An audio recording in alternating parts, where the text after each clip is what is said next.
Over the past 35 years, we have gotten 17 mainline Fire Emblem games, and with the 8th game, Fortune's Weave, on the way, I thought it would be fun to look back at some of the various games released before Fortune's Weaves in this franchise to see what can be learned from these past games, both the good and the bad, to create what for me would be the greatest Fire Emblem game of all time.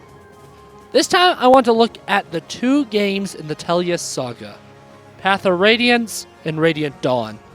While the games initially sold poorly, they have since garnered a giant reputation and are now some of the most beloved and most sought out games in the entire franchise. And of course, that isn't for a lack of reason, as these games get a lot right in terms of both gameplay and story. Number 1, the plot being simple doesn't make it bad. The writing is the most important thing. Path of Radiance has one of the most beloved stories in the entire franchise. But the funny thing about that is, the plot is actually fairly standard. Kingdom invaded, royal on the run, going nation to nation for shelter and help, raise an army, take on the enemy capital, and save your homeland. If I were to change around the order a little bit, I could be describing multiple other Fire Emblem games. Shadow Dragon, Binding Blade, and even Engage, for example, would need very few changes to that very basic plot summary I gave to be completely accurate to them. Path of Radiance is an example of a great story execution, while Engage falls flat with poor dialogue and character writing. Path of Radiance excels at making the characters take center stage. I don't like Soren because he is a blue unit. I like him because he grows and changes and helps contribute, both gameplay-wise and story-wise. Ike is also one of the finest self-insert characters in the franchise, so him learning about the world while we do makes us more engaged, not only in his struggles but also of the world. Ike not knowing about the world makes narrative sense. The writers didn't just make him stupid, they gave him reasons for not knowing about the world by making him sheltered, which allows the audience to learn about the world with him, which means you don't get any massive exposition dumps that just don't make narrative sense, because they all make sense here. Unlike Alear. Alear just feels so much more stupid despite being a very similar role, and that's partially due to how exposition is told to Alear versus Ike.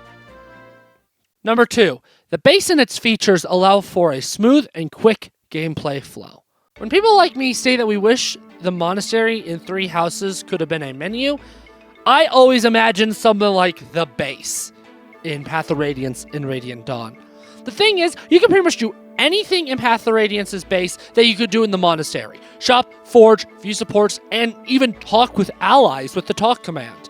Having important talk events marked with more stars is a great way to respect the player's time and to show them what they actually need to see the most. Unlike 3 houses, where if you don't talk with everyone every month, you can miss an important event. For instance, the dialogue need to select the Crimson Flower route. If you're not talking to Edelgard every single month, you can miss that. Another issue I have with 3 houses is it feels like I spend way more time watching supports than actually playing the game or experiencing the main plot. So I personally really like the more limited support system that Path of Radiance has. The conversations are still great, and the unlock is also still really easy just by deploying units in the same map with each other. But the limited amount of supports not only incentivizes further playthroughs if you want to read more of the supports, but prevents the player from going completionist crazy trying to get every single support in one playthrough. Number 3, unit progression feels amazing. While I can't deny the importance of reclassing, as many fans love being able to reclass characters to whatever they want, I personally love the class system from the Tellius games the most. The first thing that these games get right is allowing level 20 units to level up to promote instead of always requiring a seal. Seals serving only to early promote units in the Tellius games still gives them use, and with the limited amount of them, the player now must really think about who they want to promote immediately or who they should wait to promote. One thing I love that Path of Radiance does is while the game doesn't have branching promotions, it has branching weapon choice. For instance, when Oscar promotes, you get to decide what the second weapon will be. Same with Astrid, or even Soren can decide between knives and staves for a second weapon choice. While Radiant Dawn doesn't have the branching weapon choices, it does have tier 3 classes, which I just love, as it feels like a power fantasy aspect, they're so overpowered, so strong, and also it really keeps the feeling of progression going even longer. And of course, there is bonus XP. Well, the Tellius games do sometimes overdo with the XP, making it way too strong, giving you way too much. Allowing players to have extra XP to bestow upon any unit they want for completing optional challenges like playing fast or not killing every enemy is a really fun mechanic that not only encourages quote-unquote better play, but also allows every character to be viable, as even the worst of the worst can be good if you level them up, especially in Radiant Dawn, as every level is guaranteed to have 3 stats, which makes bonus XP even useful for good units. Like, just dumping a ton of bonus XP in horror, you're probably going to have all capped stats going into part 3. Number 4, the simple but extremely fun skill system. I adore the skill system in Radiant Dawn so much. It feels like the perfect evolution of the Yggdrasil skill system and gives the player the most amount of customization seen at that point in the entire franchise. Both Thracia and Path of Radiance allowed players to add skills, but Radiant Dawn was the first game to allow the player to remove a skill and add it to another unit. In modern games, I find the skill customization element overwhelming, especially in Three Houses, as there are just so many skills that you unlock from so many different things, with so many various effects, some very, very small that don't affect things very much, and others can be complete game changers. But in Radiant Dawn, there is a much smaller amount. The point limit is simple, with the point limit just being how, like, every skill has a point value and each character has a maximum amount of points. And the skills themselves are very macro scale. Every single skill is very, very noticeable compared to some of the micro scale skills in the later games. This isn't to say that I think they need to scale back skills. They need to get rid of all the class skills and personal skills and things like that the Three Houses has. But I feel like Radiant Dawn's way of equipping it should return with the point system where you can find skill scrolls in the wild with some really big macro scale personal skills like Paragon or Shade can still be moved unit to unit. Of course, on top of like what Three Houses does, is I know there's a lot of people that love that skill system, and I don't think it should be thrown out. Number 5, bring back Tellius Forging. The 2 Tellius games easily have my favorite version of Forging. It feels so much more balanced than something like Shadow Dragon, and much more fun than Fate's Three Houses and even Engage. While harsh, the one Forger chapter makes the player have to think about what they want to forge. And coins, which are only in Radiant Dawn, are a fun bonus mechanic that makes the whole system feel more alive to me. Shadow Dragon's Forging allows you to make more than one weapon in a map, and since you forge weapons that you already have in your possessions, you can absolutely cheese the whole game with monstrosities, like the Forged Wing Spear that is super popular. But I also find this boring. Although, I guess my main issue with it is that you have to already own the weapon. I like being able to forge stuff that you don't already own yet, then they get put in your inventory. Likewise, I have always been underwhelmed by Three Houses' version of the system, as finding materials is tedious, and just upgrading weapons to fixed stats is boring. Like, I don't want a Steel Sword Plus. I want to be able to get wacky and creative and create my own stats depending on my needs and money. And just, most of my forging at Three Houses is repairing, like, red bar and stuff like that. It's like, okay, I wish I was doing something more fun. Number 6, ledges. Bring back ledges. Every so often, I see people wanting Cavaliers to be nerfed, or people claiming that they are overpowered, and well, they are. Especially if you give Cavs full Canto, they can break the game. But ledges? Ledges not only serve as a nerf to Cavs, since Cavaliers cannot pass through them, but it allows the map design to feel more three-dimensional, giving a third access for developers to play with, as now you have height as an aspect to worry about. And this also gives the player more options to defend and attack with. On a defend map, you can easily, like, plop a unit at the top of a ledge, and that gives you a huge strategic advantage. But if a map's really hard, maybe you're having to scale ledges, which is a difficult challenge. Just in general, the ledges just give so many more design opportunities to the devs, and they get to be so much more creative with how they actually lay things out. Number 7, dangers of endless reinforcement route maps. While ledges can make an okay map into a great one, ledges cannot turn a poorly thought out map into a good one.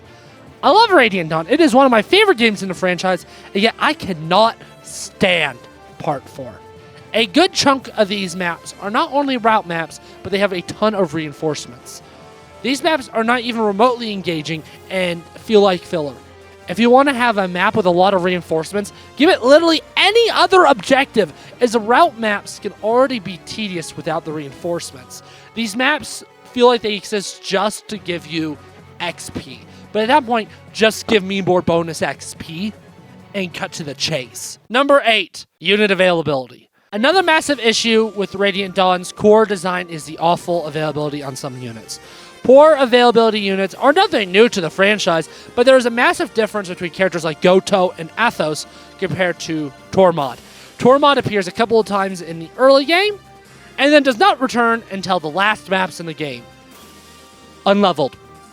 This completely decimates his usability, and by the time you get him back, unless you absolutely love Tormod and have the bonus XP to spare, you will never use him in a million years. At least other bad units like Edward are around the whole game, meaning you can properly invest in him. I should know. I always use Edward. Characters like Goto and Athos get around their poor availability by actually being good. You can beat the final map of Blazing Blade with just Athos. He is that good. So any unit with really poor availability better be really good. This point also applies to the S character archetype, which are units with horrible base stats that come into your army at a low level late in the game with, at least they have good growth rates. We don't need these units. No thank you. They are annoying. Number 9, additional content on new playthroughs.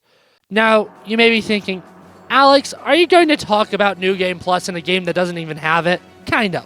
One thing I forgot to mention with 3 houses in my previous video about Fortune's Weave is about a return of New Game Plus.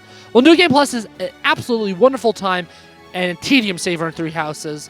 I mostly want to focus on the bonus unlocks that players get after beating Path of Radiance and Radiant Dawn for the first time. Disregarding trial maps and trial map exclusive characters, Path of Radiance grants players with the choice of fixed or random growths on a second playthrough in addition to equipable items that boost growths towards certain classes. While simple additions, both of these rewards give players more flexibility in unit customization and also allow for runs with more planning thanks to fixed growth. Radiant Dawn offers a bunch of possible bonus story involving a few of the characters that you already could recruit on your first playthrough, on top of the fact that you can recruit 2 brand new units. One of them is very easy to get, while the other requires you to experience a lot of the hidden bonus story from bringing certain units to certain fights, and like having Ike fight the Black Knight in part 3, and Soren fighting Micaiah, things like that. While the availability on both of these units is quite bad, it still serves as a fun bonus reward on future playthroughs. A combination of these little bonuses seen in the Tellius games with other New Game Plus potential features like the ones seen in 3 houses would allow for a delightfully fun repeat playthrough experience. Number 10. Different perspectives. My all-time favorite aspect of Radiant Dawn and why it is not only one of my favorite Fire Emblem games, but one of my favorite RPGs in general, is the fact that it jumps from army to army. Not only does this allow the gameplay to stay fresh by forcing the player to use different characters without a fatigue mechanic, but it also allows the player to see different perspectives within the same world and the same story. Switching armies allows for so much more gameplay and narrative depth without making every character morally gray, and based on what little we know from the first trailer, I personally believe that this kind of structure would be perfect for Fortune's Weave.